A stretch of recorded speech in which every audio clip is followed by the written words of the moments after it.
KBS가 기다렸다는 듯이 다이빙벨에 대한 비판 보도를 쏟아냈습니다. 어제 9시 뉴스에서 모두 4꼭지의 리포트를 뉴스 앞부분에 배치했습니다.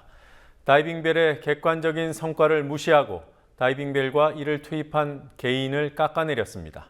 그동안 정부가 어떻게 다이빙벨을 방해해 왔는지, 또 어떤 악조건 속에서 다이빙벨이 투입됐던 것인지를 감췄고 결과적으로 정부를 두둔하는 왜곡 보도였습니다. 강신혜 PD가 보도합니다. KBS는 어제 9시 뉴스에서 모두 4꼭지의 리포트로 다이빙벨을 보도했습니다. 첫 번째 꼭지는 다이빙벨이 성과 없이 철수했다는 리포트였습니다. 어제 9명의 시신이 수습됐지만 다이빙벨은 1명의 실종자도 찾지 못했다고 했습니다. 다이빙벨은 새벽에 단 2시간 동안 잠수사 3명이 수색을 벌였고 아직 통로가 개척되지 않아 수색이 어렵다는 선미 쪽을 맡았다는 점을 전혀 알리지 않았습니다. 4월 26일 해경과 언딘의 수색에 대해서는 한없이 너그러운 태도를 보였던 KBS입니다. 당시 KBS는 선내에 있던 집기류가 통로와 출입문 위로 가라앉아 객실 내부로 진입하는 것 자체가 쉽지 않다는 정부의 발표를 그대로 받았었습니다. 어제 KBS 9시 뉴스의 두 번째 리포트에서는 다이빙벨이 장시간 잠수 작업에 적합하다는 주장을 사실상 거짓말로 몰아갑니다.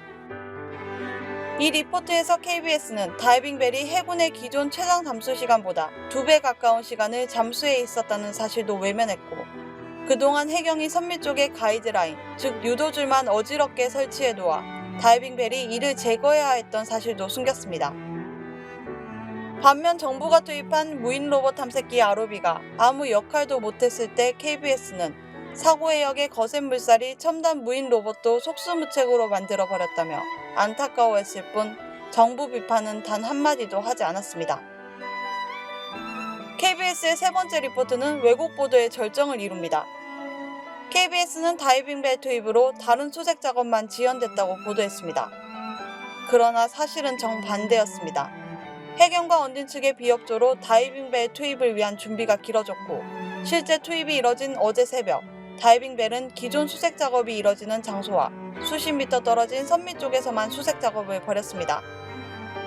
그동안 민간 잠수부들의 참여를 배제하고 심지어 해군까지 통제했던 사고 당일과 그 다음날 KBS는 정부 발표 그대로 수백 명의 잠수사들이 투입됐다는 거짓말을 전했습니다. 이런 문제가 실종자 가족들로부터 강하게 제기된 뒤에도 720여 명의 잠수부가 수색에 참여했다는 거짓 보도를 내놨습니다. KBS의 마지막 리포트는 다이빙벨의 비용 문제를 다뤘습니다. 아직 당사자가 청구 의사조차 밝히지 않았음에도 KBS는 나중에 청구할 수 있다며 다이빙벨 때문에 국고가 낭비되는 듯한 인상을 풍겼습니다.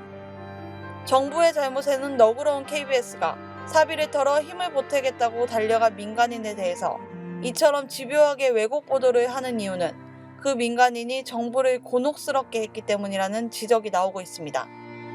국민TV 뉴스 강신혜입니다.